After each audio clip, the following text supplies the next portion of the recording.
안녕하세요, 여러분.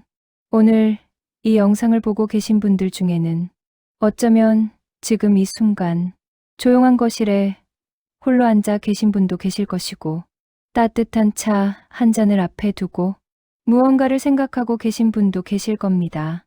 2025년이 저물어 가고 새로운 2026년이 다가오는 이 시점에 우리는 자연스럽게 돌아보게 됩니다. 나는 잘 살아왔는가? 앞으로 남은 시간을 어떻게 보내야 할까? 지금 내가 가장 중요하게 여겨야 할 것은 무엇일까? 이런 질문들은 결코 가볍지 않습니다.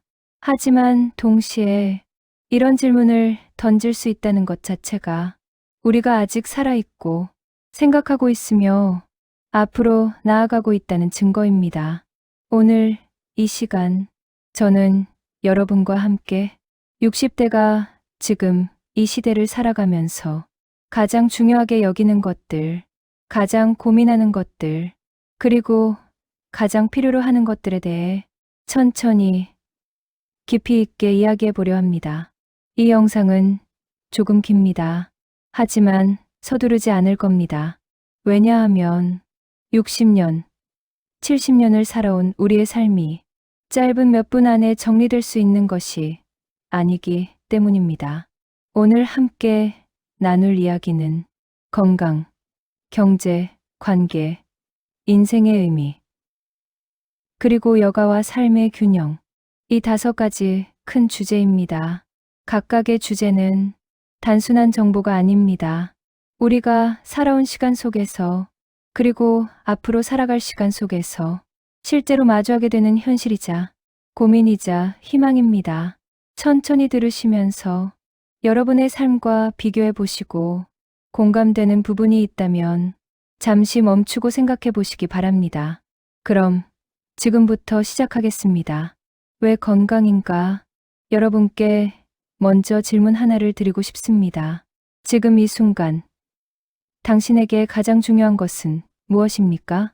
최근 여러 연구기관에서 60대 이상을 대상으로 진행한 설문조사 결과를 종합해보면 압도적인 1위가 바로 건강입니다. 재산도 아니고 명예도 아니고 심지어 가족보다도 건강이 먼저 나옵니다. 왜 그럴까요? 그것은 건강을 잃는 순간 다른 모든 것들이 의미를 잃는다는 것을 우리가 이미 알고 있기 때문입니다. 젊었을 때는 몰랐습니다. 밤을 새워 일해도 술을 마셔도 무리를 해도 금방 회복됐습니다. 그때는 건강이 공기처럼 당연한 것이었습니다. 하지만 60대에 접어들면서 우리는 서서히 깨닫게 됩니다. 아침에 일어날 때 느껴지는 뻐근함, 계단을 오를 때 가빠지는 숨, 약봉지가 하나둘 늘어가는 현실, 병원 가는 날이 점점 많아지는 일상, 건강은 더 이상 당연한 것이 아니게 됩니다. 그리고 우리는 깨닫습니다. 아, 이제 내 몸은 예전과 다르구나. 이제는 내가 내 몸을 챙겨야 하는구나. 평균 수명과 건강 수명의 간극. 최근 통계를 보면 우리나라 평균 수명은 남성 80세, 여성 86세를 넘어섰습니다. 분명히 길어졌습니다. 의학이 발전했고 생활 수준이 높아졌습니다. 하지만 여기에는 우리가 반드시 알아야 할 중요한 진실이 하나 숨어 있습니다. 바로 건강수명이라는 개념입니다. 건강수명이란 단순히 살아있는 기간이 아니라 건강하게 스스로 생활할 수 있는 기간을 의미합니다. 통계청과 보건복지부 자료를 종합하면 우리나라 사람들이 건강하지 않은 상태로 보내는 기간이 평균 10년에서 15년 정도입니다. 다시 말해 평균 85세까지 산다고 해도 마지막 10년에서 15년은 누군가의 도움이 필요하거나 병원 신세를 지거나 자유롭게 움직일 수 없는 상태로 보내게 된다는 뜻입니다. 이 말을 듣는 순간 우리는 생각하게 됩니다. 오래 사는 것이 중요한 게 아니구나. 어떻게 사는가가 중요하구나. 맞습니다. 그래서 60대는 인생에서 가장 중요한 시기입니다. 왜냐하면 지금 우리가 어떻게 사느냐에 따라 앞으로 20년, 30년의 삶의 질이 완전히 달라지기 때문입니다. 60대가 마지막 건강 골든타임인 이유. 의학계에서는 60대를 마지막 건강 골든타임이라고 부릅니다. 왜 그럴까요? 첫 번째 이유는 아직 회복 가능성이 남아있기 때문입니다. 70대, 80대가 되면 한번 나빠진 건강을 되돌리기가 매우 어렵습니다. 하지만 60대는 다릅니다. 지금 시작하면 몸은 여전히 반응합니다. 근육은 다시 만들어지고 혈관은 다시 탄력을 찾고 뼈는 다시 강해질 수 있습니다. 두 번째 이유는 만성질환이 본격화되기 전이기 때문입니다. 당뇨, 고혈압, 고지혈증 이런 질환들은 60대에 관리하느냐 방치하느냐에 따라 70대 이후의 삶이 완전히 달라집니다. 지금 관리하면 약을 줄일 수 있고 합병증을 예방할 수 있고 병원 가는 횟수를 줄일 수 있습니다. 하지만 방치하면 70대부터는 걷잡을 수 없이 나빠집니다. 세 번째 이유는 생활 습관을 바꿀 마지막 기회이기 때문입니다. 사람은 습관의 동물입니다. 60년 넘게 살아온 습관을 하루아침에 바꾸는 것은 불가능합니다. 하지만 60대는 은퇴를 하거나 자녀가 독립하거나 생활 패턴이 크게 바뀌는 시기입니다. 이 변화의 시기가 바로 습관을 바꿀 수 있는 절호의 기회입니다. 연구에서 반복적으로 강조되는 생활 습관. 그렇다면 구체적으로 무엇을 해야 할까요? 전 세계의 수많은 연구들이 60대 이후 건강을 지키는 방법에 대해 반복적으로 강조하는 내용들이 있습니다. 복잡하지 않습니다. 특별하지도 않습니다. 하지만 이것들을 꾸준히 실천하느냐 하지 않느냐가 10년 후, 20년 후의 삶을 완전히 바꿔놓습니다. 첫 번째, 운동입니다. 또 운동 얘기야? 하실 수도 있습니다. 하지만 운동은 모든 건강의 시작이자 끝입니다. 연구 결과들은 공통적으로 이렇게 말합니다. 주 150분 정도의 가벼운 유산소 운동만으로도 질병 위험과 인지 저하가 눈에 띄게 줄어든다.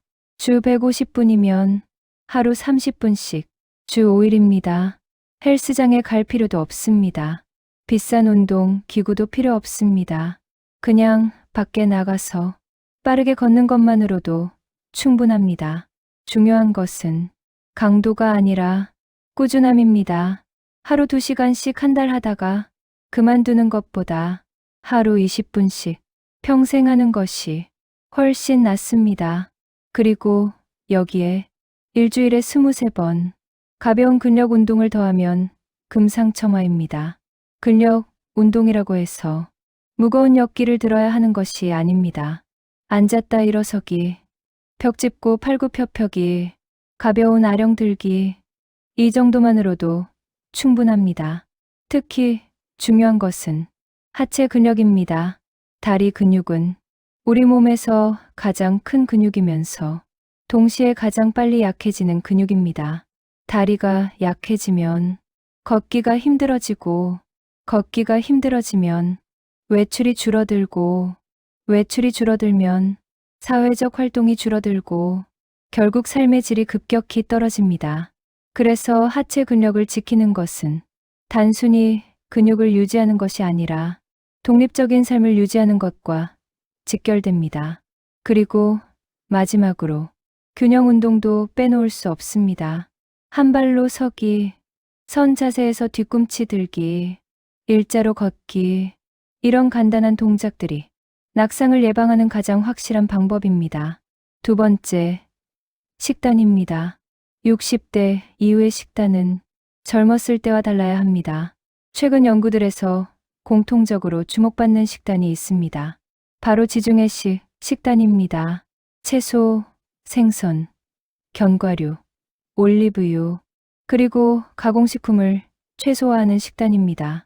이런 식단을 꾸준히 유지한 60대는 심혈관 질환 위험이 줄어들고 인지 기능 저하 속도가 느려지고 염증 수치가 감소한다는 결과가 반복적으로 나타나고 있습니다. 하지만 여기서 중요한 것은 완벽한 식단이 아니라 지속 가능한 식단입니다. 오늘부터 모든 식습관을 바꾸겠다. 이렇게 결심하면 일주일도 못 갑니다. 대신 하루 한 끼만 바꿔보세요. 아침 식사의 채소를 조금 더 늘리고 저녁에 생선을 한 번 더 먹고 간식으로 과자 대신 견과류를 먹는 것.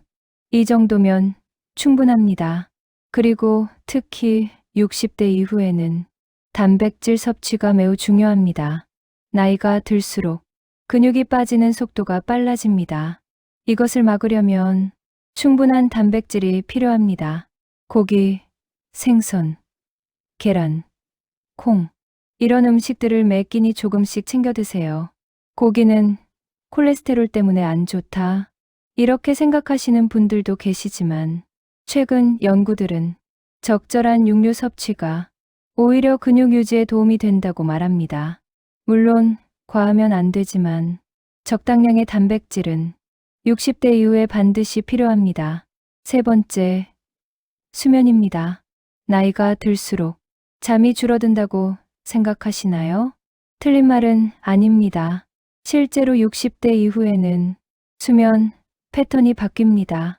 하지만 그렇다고 해서 수면이 덜 중요해지는 것은 아닙니다. 오히려 더 중요해집니다. 수면은 우리 몸이 회복하는 시간입니다. 뇌가 정리되는 시간입니다. 면역력이 재생되는 시간입니다.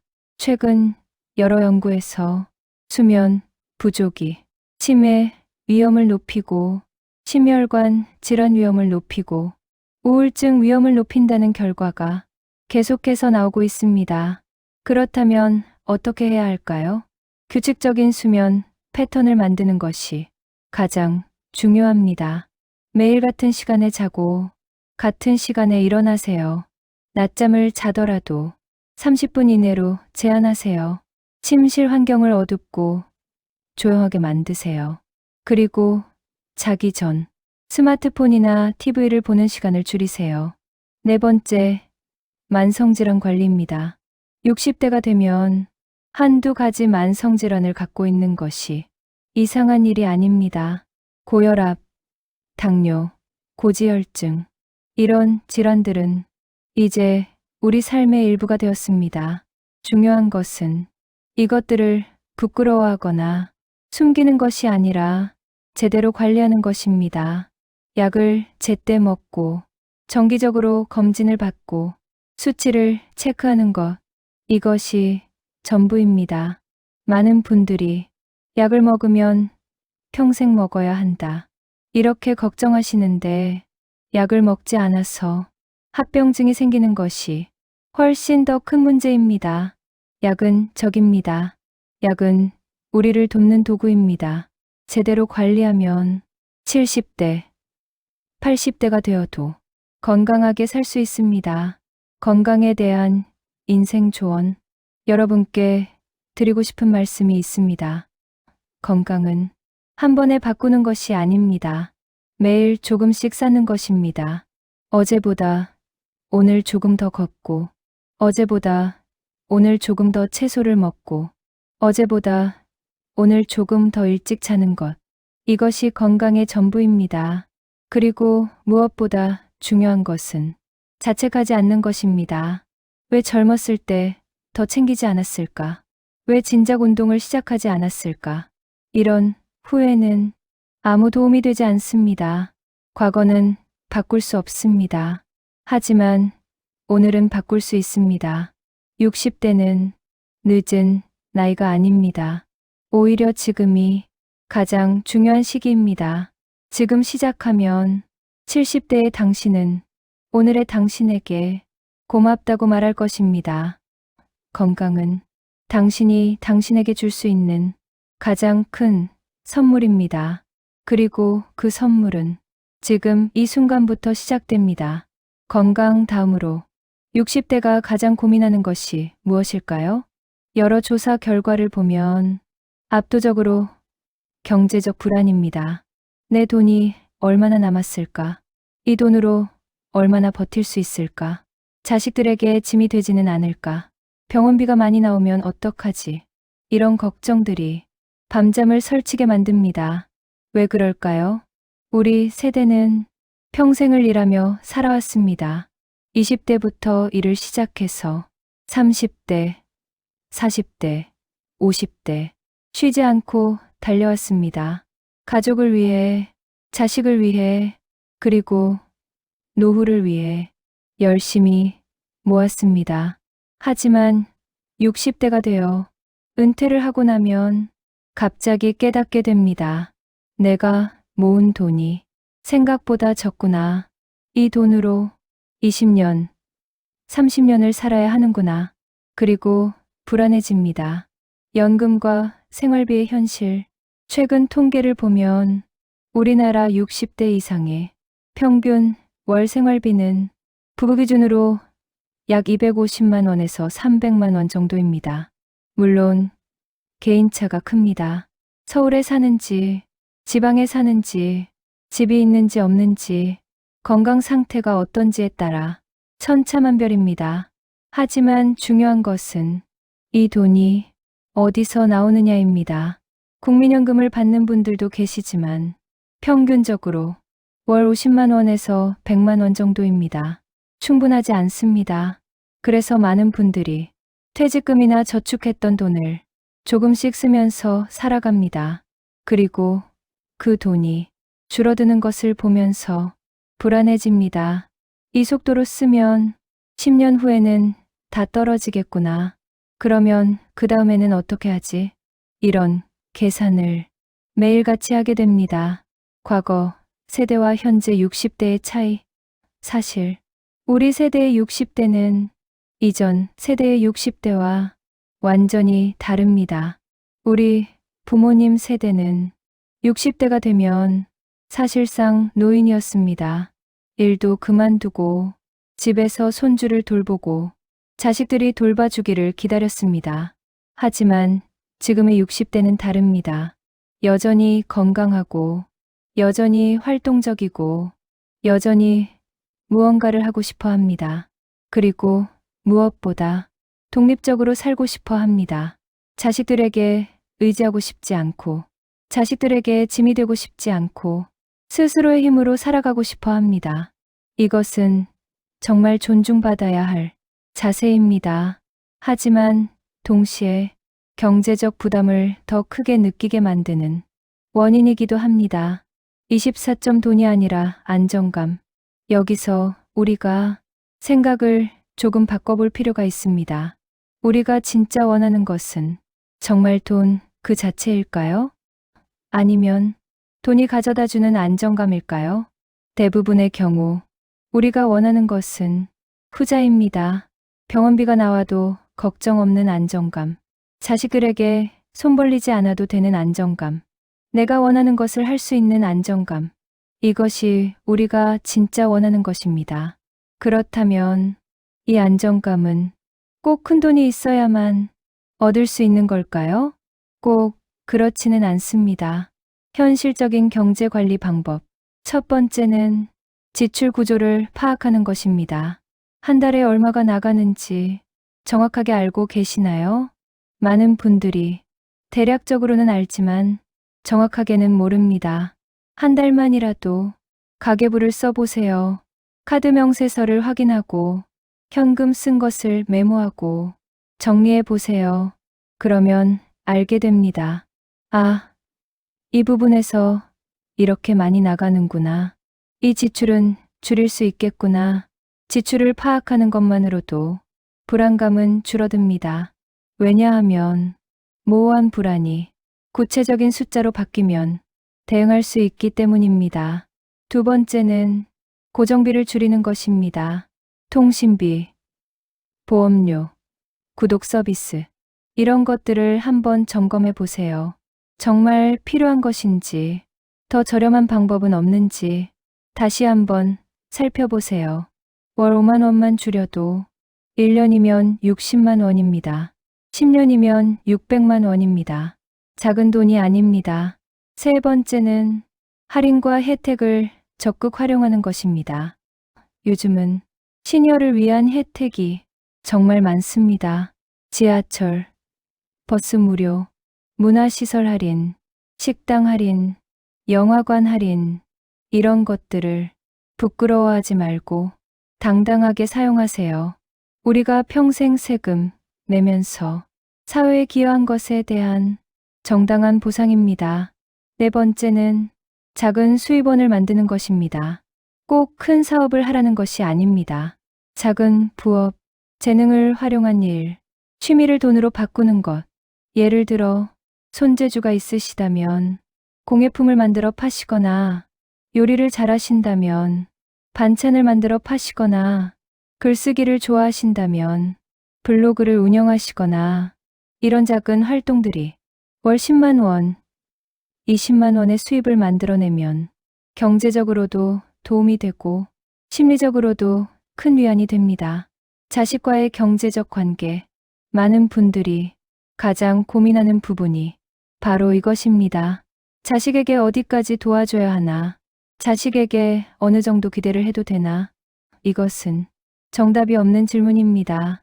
가정마다 상황이 다르고 관계가 다르기 때문입니다. 하지만 한 가지 분명한 원칙이 있습니다. 당신의 노후가 먼저입니다. 자식을 돕는 것은 좋습니다. 하지만 그것이 당신의 노후를 위태롭게 만들어서는 안 됩니다.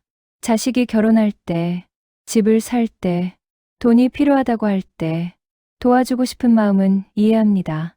하지만 당신이 나중에 돈이 없어서 자식에게 손을 벌리게 되면 그것이 자식에게는 더 큰 부담이 됩니다. 자식을 진짜 사랑한다면 당신 스스로를 먼저 지키세요. 그리고 솔직하게 이야기하세요. 내가 도와줄 수 있는 범위는 여기까지야. 그 이상은 내가 스스로 해결해야 해. 이것이 자식을 독립적인 어른으로 키우는 마지막 교육입니다. 지금이라도 늦지 않은 이유. 혹시 이런 생각을 하고 계시지 않나요? 이미 늦었어. 젊었을 때 더 모아둘 걸. 이제 와서 뭘 어떻게 하겠어. 아닙니다. 늦지 않았습니다. 60대라면 앞으로 20년, 30년이 남았습니다. 20년이면 정말 많은 것을 바꿀 수 있는 시간입니다. 지금부터라도 조금씩 저축하고 지출을 줄이고 작은 수입을 만들면 10년 후에는 생각보다 많은 돈이 모여 있을 것입니다. 그리고 무엇보다 중요한 것은 마음의 안정입니다. 돈에 대한 불안이 조금씩 줄어들고 내가 통제할 수 있다는 느낌이 생기고 미래에 대한 계획이 생기면 그 자체만으로도 삶의 질은 훨씬 나아집니다. 경제에 대한 마지막 조언, 여러분께 마지막으로 이 말씀을 드리고 싶습니다. 돈은 중요합니다. 하지만 돈이 전부는 아닙니다. 우리가 진짜 지켜야 할 것은 돈 그 자체가 아니라 우리의 존엄과 독립입니다. 통장, 잔고가 당신의 가치를 결정하지 않습니다.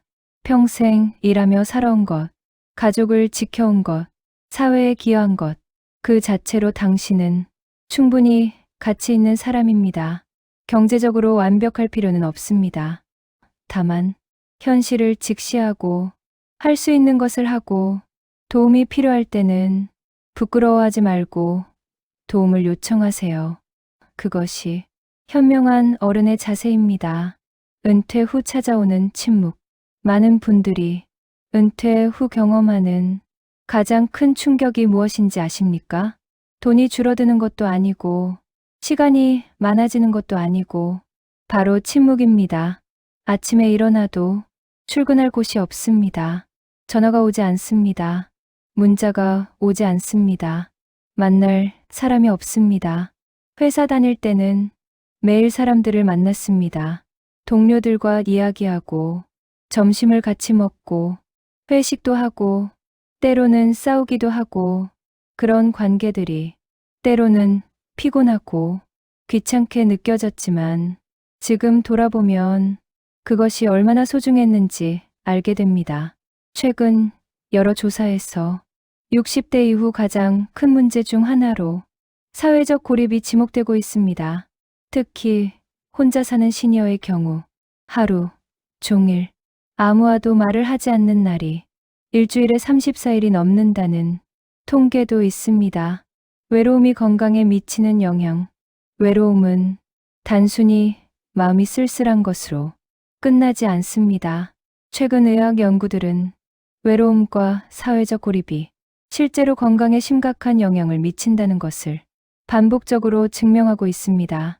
어떤 연구에서는 사회적 고립이 흡연이나 비만만큼 사망 위험을 높인다고 말합니다. 외로움은 스트레스 호르몬을 증가시키고 면역력을 떨어뜨리고 염증을 증가시키고 혈압을 높이고 우울증 위험을 높입니다. 그리고 무엇보다 치매 위험을 크게 높입니다. 왜 그럴까요? 사람과의 대화는 우리 뇌를 가장 많이 자극하는 활동 중 하나이기 때문입니다. 대화를 하려면 상대방의 말을 듣고 이해하고 생각하고 적절한 반응을 만들어내야 합니다. 이 과정에서 뇌의 여러 영역이 동시에 작동합니다. 하지만 혼자 있으면 이런 자극이 없습니다. TV를 보거나 책을 읽는 것도 좋지만 그것은 일방적인 자극입니다. 진짜 뇌 운동은 사람과의 상호작용에서 일어납니다. 은퇴 후 인간관계의 변화. 은퇴를 하면 인간관계가 급격히 변합니다. 회사 동료들과는 연락이 끊깁니다. 처음 몇 달은 가끔 연락하고 만나지만 시간이 지나면서 자연스럽게 멀어집니다. 왜냐하면 더 이상 공통 화제가 없기 때문입니다. 회사 사람들은 여전히 회사 이야기를 하고 당신은 그 이야기에 끼어들 수 없습니다.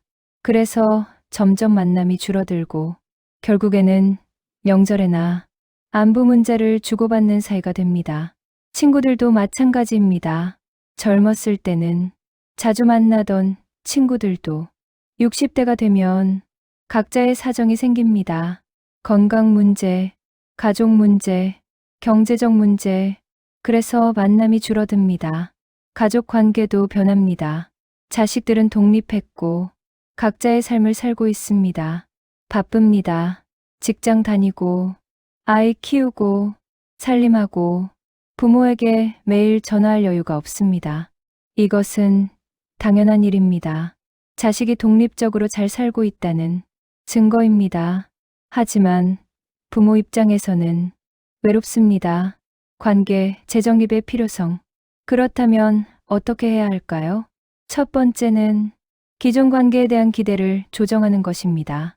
자식이 매일 전화하기를 기대하지 마세요. 일주일에 한 번이면 충분합니다. 친구가 먼저 연락하기를 기다리지 마세요. 내가 먼저 연락하세요. 회사 동료들과 관계를 유지하려고 애쓰지 마세요. 이미 그 관계는 끝났습니다. 이것이 냉정하게 들릴 수 있지만 현실을 받아들이는 것이 첫 번째 단계입니다. 두 번째는 새로운 관계를 만드는 것입니다.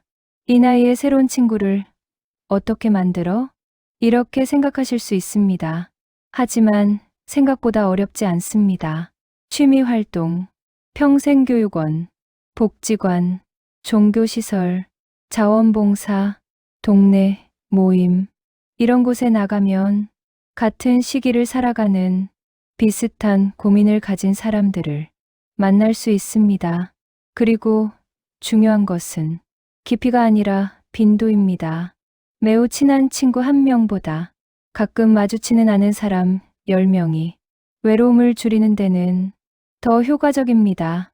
왜냐하면 사람을 만나는 것 자체가 중요하기 때문입니다. 배우자와의 관계, 은퇴 후 가장 많은 시간을 함께 보내는 사람은 배우자입니다. 회사 다닐 때는 아침에 나가서 저녁에 돌아왔지만 은퇴 후에는 24시간 함께 있습니다. 이것이 어떤 부부에게는 축복이지만 어떤 부부에게는 고통입니다. 은퇴 후 이혼이라는 말이 이제는 낯설지 않습니다. 평생을 함께 살았지만 정작 대화할 것이 없다는 것을 은퇴 후에야 깨닫는 부부들이 많습니다. 그래서 은퇴 후에는 배우자와의 관계를 다시 정립할 필요가 있습니다. 서로에게 너무 많은 것을 기대하지 마세요. 각자의 시간과 공간을 존중해 주세요. 배우자가 당신의 전부가 될 필요는 없습니다. 각자 자기 생활이 있고, 자기 친구가 있고, 자기 취미가 있어야 건강한 관계입니다. 그리고 무엇보다 감사를 표현하세요. 고맙다, 수고했다, 잘했다. 이런 말 한마디가 평생을 함께한 배우자에게는 가장 큰 위로가 됩니다. 혼자 사는 시니어를 위한 조언. 배우자가 없거나 혼자 사는 시니어분들도 많이 계십니다. 배우자와 사별했거나 이혼했거나 처음부터 결혼하지 않았거나 이유는 다양합니다. 하지만 중요한 것은 혼자 사는 것이 외로움과 같은 말이 아니라는 것입니다. 혼자 살지만 외롭지 않을 수 있습니다. 반대로 가족과 함께 살지만 외로울 수도 있습니다. 핵심은 연결입니다. 누군가와 연결되어 있다는 느낌, 필요할 때 연락할 수 있는 사람이 있다는 안정감, 나를 기억하는 사람이 있다는 확신, 이것이 외로움을 막습니다. 그래서 혼자 사는 시니어분들에게 가장 중요한 것은 정기적인 사회적 접촉입니다. 매일이 아니어도 됩니다. 일주일에 23번 누군가와 대화하고 누군가를 만나고 누군가에게 안부를 전하세요. 그리고 가능하다면 반려동물을 키우는 것도 좋은 방법입니다. 강아지나 고양이는 말은 하지 못하지만 당신을 필요로 하고 당신을 반겨주고 당신에게 살아갈 이유를 줍니다. 디지털 시대의 연결. 요즘은 디지털 기술 덕분에 연결이 훨씬 쉬워졌습니다. 카카오톡, 영상통화, 유튜브, 온라인 커뮤니티, 이런 것들이 처음에는 어렵게 느껴질 수 있지만 한번 익숙해지면 정말 유용합니다. 멀리 사는 자식과 영상통화로 얼굴을 보고 옛 친구와 카카오톡으로 안부를 주고받고 유튜브로 새로운 것을 배우고 온라인 카페에서 같은 취미를 가진 사람들과 이야기를 나눌 수 있습니다. 나는 너무 늙어서 못 배워. 이렇게 생각하지 마세요. 요즘은 시니어를 위한 디지털 교육이 많습니다. 복지관, 도서관, 평생교육원, 이런 곳에서 무료로 가르쳐 줍니다. 천천히 하나씩 배워보세요. 디지털 세상에 발을 들여놓는 순간 당신의 세계는 훨씬 넓어질 것입니다. 관계에 대한 마지막 조언. 여러분께 이 말씀을 드리고 싶습니다. 외로움은 부끄러운 것이 아닙니다. 나이 들어서 외롭다고 하면 창피하다, 이렇게 생각하실 필요 없습니다. 외로움은 인간이라면 누구나 느끼는 자연스러운 감정입니다. 중요한 것은 그 외로움을 인정하고 해결하려고 노력하는 것입니다. 혼자 견디지 마세요. 손을 내밀면 잡아줄 손이 분명히 있습니다. 용기를 내서 먼저 말을 걸어보세요. 요즘 어떻게 지내세요? 한번 만나서 차 한잔 할까요? 이 한마디가 당신의 삶을 바꿀 수 있습니다. 60대가 느끼는 인생 회고. 60대가 되면 자연스럽게 돌아보게 됩니다. 나는 어떻게 살아왔는가? 내 인생은 의미가 있었는가? 나는 무엇을 남겼는가? 이런 질문들이 머릿속을 떠나지 않습니다.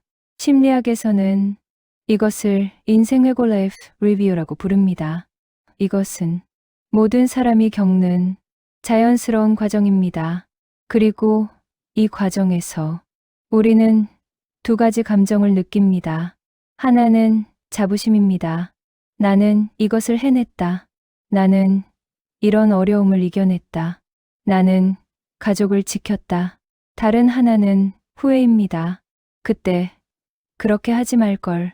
더 잘할 수 있었는데 왜 그 기회를 놓쳤을까? 이 두 감정은 동시에 찾아옵니다. 그리고 우리를 복잡한 마음으로 만듭니다. 통계로 본 시니어의 가치관 변화. 최근 여러 조사를 보면 60대 이후 가치관이 크게 변한다는 것을 알 수 있습니다. 젊었을 때는 성공, 인정, 성취, 이런 것들이 중요했습니다. 더 많이 벌고, 더 높이 올라가고, 더 많은 것을 소유하는 것이 목표였습니다.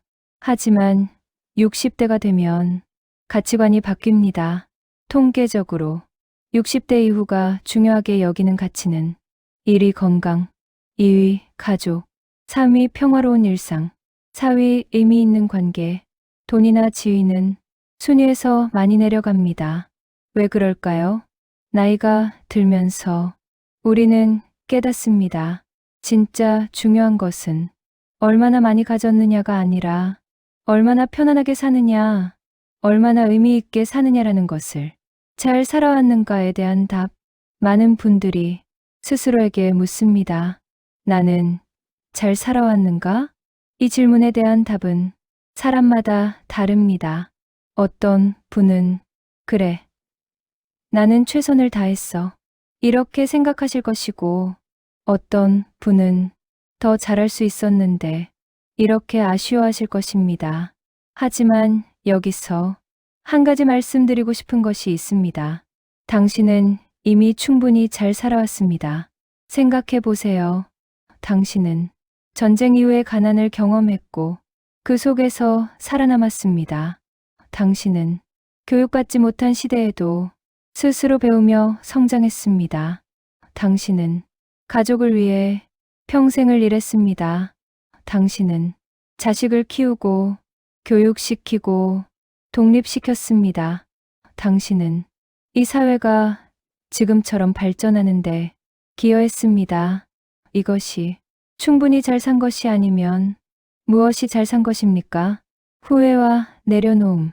물론 후회도 있을 것입니다. 그때 다른 선택을 했더라면, 그 사람에게 더 잘해줄 걸, 그 기회를 잡았더라면. 후회는 인생을 살아온 사람이라면 누구나 가지고 있는 것입니다. 후회가 없다는 것은 아무것도 하지 않았다는 뜻입니다. 후회가 있다는 것은 무언가를 했고, 무언가를 시도했고, 무언가를 선택했다는 뜻입니다. 그러니 후회를 부끄러워할 필요가 없습니다.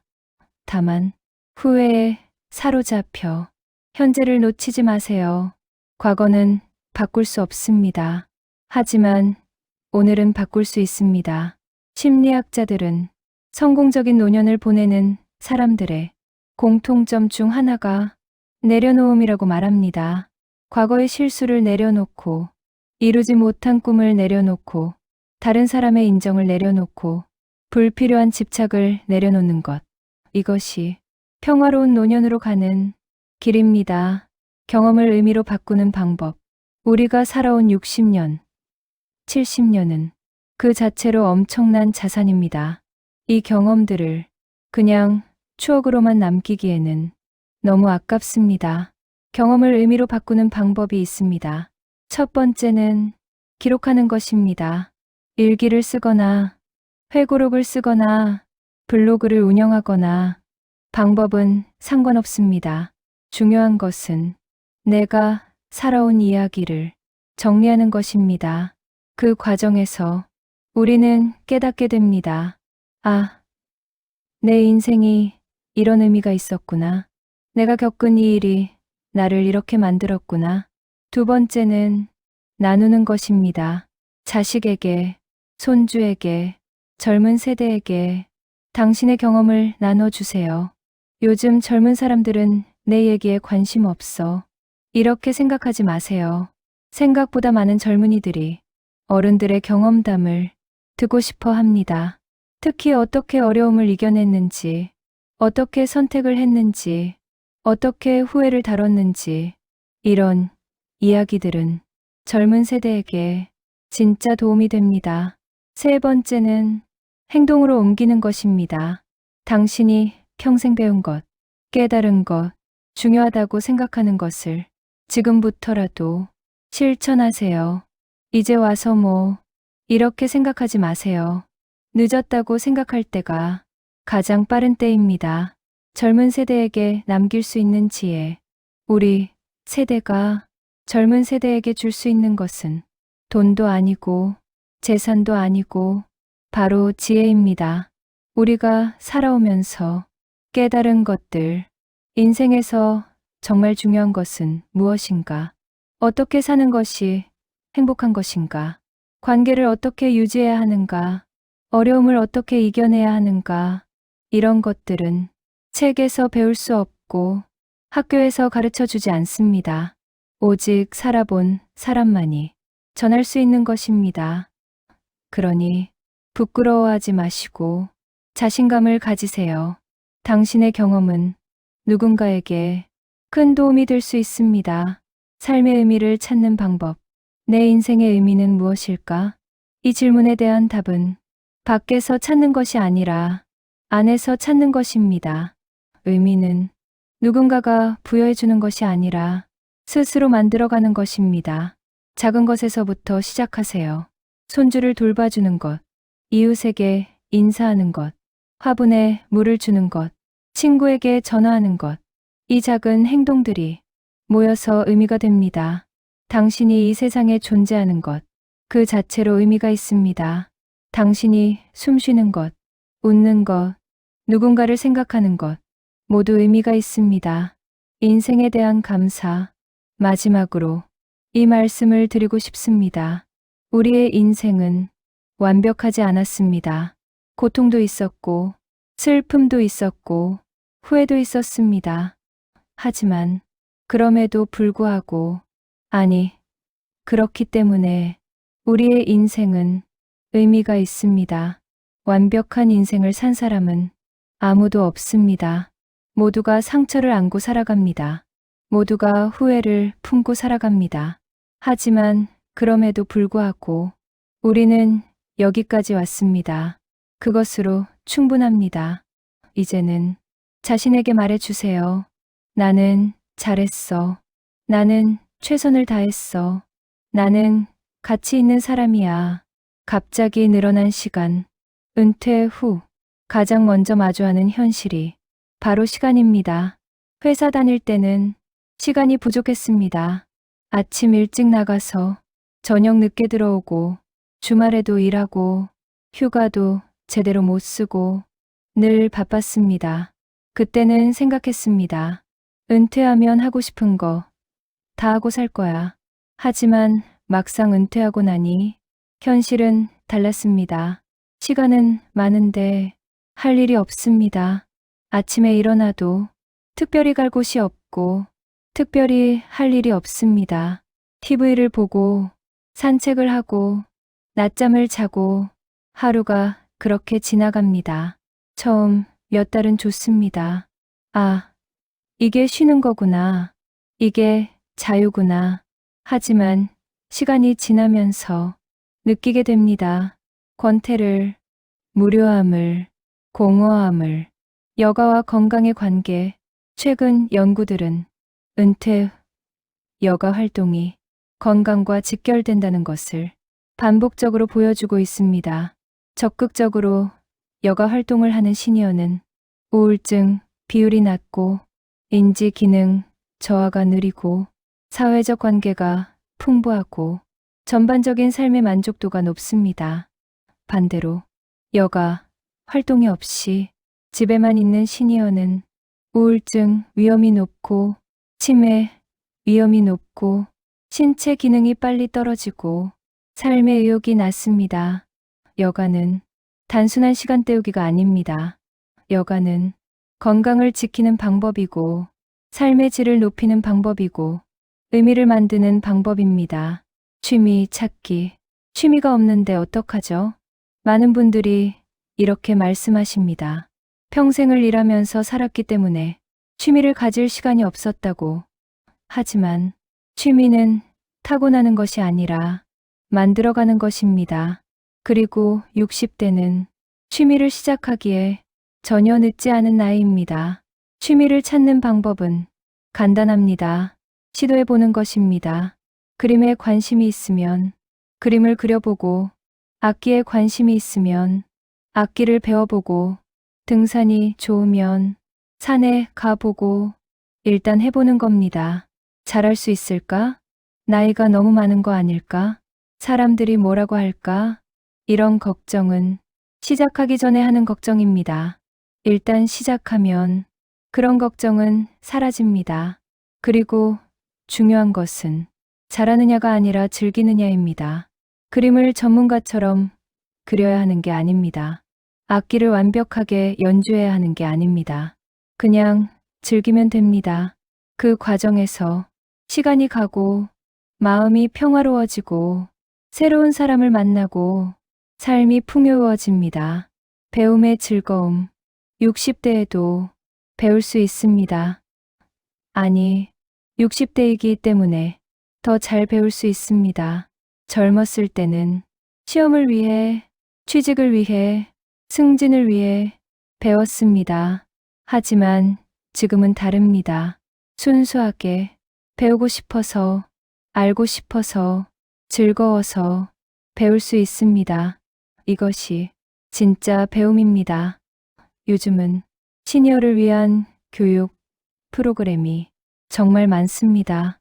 평생교육원, 문화센터, 복지관, 도서관, 이런 곳에서 다양한 강좌를 제공합니다. 스마트폰 사용법부터 시작해서 외국어, 요리, 미술, 음악, 역사, 문학, 배우고 싶은 것이 있다면 찾아보세요. 분명히 있습니다. 그리고 배우는 과정에서 같은 수업을 듣는 사람들과 자연스럽게 친해집니다. 새로운 관계가 생깁니다. 배움은 지식을 얻는 것만이 아니라 관계를 만드는 것이기도 합니다. 여행의 의미, 은퇴 후 많은 분들이 생각하는 것이 여행입니다. 은퇴하면 여행 많이 다닐 거야. 하지만 막상 은퇴하고 나면 여러 이유로 여행을 못 가게 됩니다. 건강 문제, 경제적 문제, 함께 갈 사람이 없는 문제. 하지만 가능하다면 여행을 가 보시기를 권합니다. 여행은 단순히 경치를 보는 것이 아닙니다. 여행은 일상에서 벗어나 새로운 자극을 받는 것이고, 새로운 경험을 하는 것이고, 자신을 돌아보는 시간을 갖는 것입니다. 꼭 해외여행이 아니어도 됩니다. 국내 여행, 근교, 나들이, 이런 것만으로도 충분합니다. 중요한 것은 거리가 아니라 마음입니다. 일상에서 벗어나 다른 곳에 가 있다는 것만으로도 기분 전환이 됩니다. 그리고 여행은 혼자 가도 좋고, 친구와 가도 좋고, 단체 여행을 가도 좋습니다. 요즘은 시니어 전용 여행 상품도 많습니다. 천천히 다니고, 편하게 쉬고, 같은 또래 사람들과 함께 다니는 이런 여행이 많습니다. 디지털 세상과의 만남. 요즘 시니어들의 가장 큰 변화 중 하나가 디지털 활용입니다. 스마트폰, 유튜브, 카카오톡, 인터넷, 이런 것들이 이제는 시니어의 일상이 되었습니다. 특히 유튜브는 많은 시니어들에게 새로운 세상을 열어주고 있습니다. 집에서 무료로 원하는 것을 배울 수 있습니다. 요리, 운동, 취미, 뉴스, 교양, 모든 것이 유튜브에 있습니다. 그리고 유튜브는 단순히 보는 것만이 아니라 직접 만들 수도 있습니다. 요즘은 시니어 유튜버가 정말 많습니다. 자신의 경험을 나누고, 일상을 공유하고, 취미를 보여주고, 그러면서 새로운 삶의 의미를 찾는 시니어들이 늘고 있습니다. 나는 기계를 잘 못 다뤄서, 이렇게 생각하지 마세요. 지금이라도 배우면 됩니다. 천천히 하나씩 배워나가면 어느새 익숙해집니다. 그리고 그 과정에서 세상이 넓어집니다. 자원봉사의 가치, 은퇴 후 많은 시니어들이 의미를 찾는 방법 중 하나가 자원봉사입니다. 자원봉사는 누군가를 돕는 것이면서 동시에 자신을 돕는 것입니다. 누군가에게 도움이 된다는 느낌, 내가 필요한 사람이라는 느낌, 사회에 기여하고 있다는 느낌, 이것이 삶에 활력을 줍니다. 자원봉사는 거창한 것이 아니어도 됩니다. 동네 복지관에서 식사 봉사를 하거나 도서관에서 책 정리를 돕거나 학교에서 교통안전 지도를 하거나 작은 것부터 시작하면 됩니다. 일주일에 한두 시간만 투자해도 충분합니다. 그리고 그 시간이 당신의 삶을 더 풍요롭게 만들 것입니다. 삶의 균형 찾기. 마지막으로 가장 중요한 것은 균형입니다. 운동도 하고, 취미도 갖고, 사람도 만나고, 배우기도 하고, 쉬기도 하고, 이 모든 것이 적절하게 균형을 이룰 때 삶이 건강해집니다. 한 가지에만 몰두하지 마세요. 운동만 하다가 무리하면 다치고, 취미만 하다가 사람 만날 시간이 없어지고, 집에만 있으면 우울해집니다. 다양한 활동을 균형 있게 하는 것이 중요합니다. 그리고 무엇보다 강제하지 마세요. 매일 운동해야 해. 매일 책 읽어야 해. 매일 누군가 만나야 해. 이렇게 스스로를 압박하면 즐겁지 않습니다. 여유를 가지세요. 유연하게 사세요. 어떤 날은 아무것도 하지 않아도 됩니다. 그냥 쉬는 날도 필요합니다. 완벽할 필요 없습니다. 오늘 우리는 함께 긴 시간 동안 이야기를 나눴습니다. 건강, 경제, 관계, 인생의 의미, 그리고 여가와 균형. 이 5가지는 모두 따로 떨어진 것이 아니라 하나로 연결되어 있습니다. 건강해야 활동할 수 있고, 경제적으로 안정되어야 마음이 편하고, 관계가 있어야 외롭지 않고, 의미가 있어야 살아갈 이유가 생기고, 여가가 있어야 삶이 풍요로워집니다. 그리고 이 모든 것의 중심에는 당신이 있습니다. 60대는 끝이 아닙니다. 60대는 새로운 시작입니다. 이제는 다른 사람을 위해서가 아니라 나를 위해 사는 시기입니다. 평생을 가족을 위해, 사회를 위해 살아왔습니다. 이제는 나를 위해 살아도 됩니다. 그것이 이기적인 것이 아닙니다. 그것이 당연한 것입니다. 샵샵샵 2026년을 맞이하며 2025년이 저물어 가고 곧 2026년이 시작됩니다. 새해가 되면 우리는 또 한 살 나이를 먹습니다. 하지만 나이가 숫자일 뿐입니다. 중요한 것은 얼마나 늙었느냐가 아니라 얼마나 살아있느냐입니다. 2026년을 건강하게, 행복하게, 의미 있게 보내시기를 바랍니다. 그리고 기억하세요. 늦지 않았습니다. 지금 이 순간이 가장 중요합니다. 당신은 이미 충분히 잘 살아왔습니다. 이제는 당신을 위한 시간입니다. 마지막 인사. 오늘 긴 영상 끝까지 함께 해주셔서 감사합니다.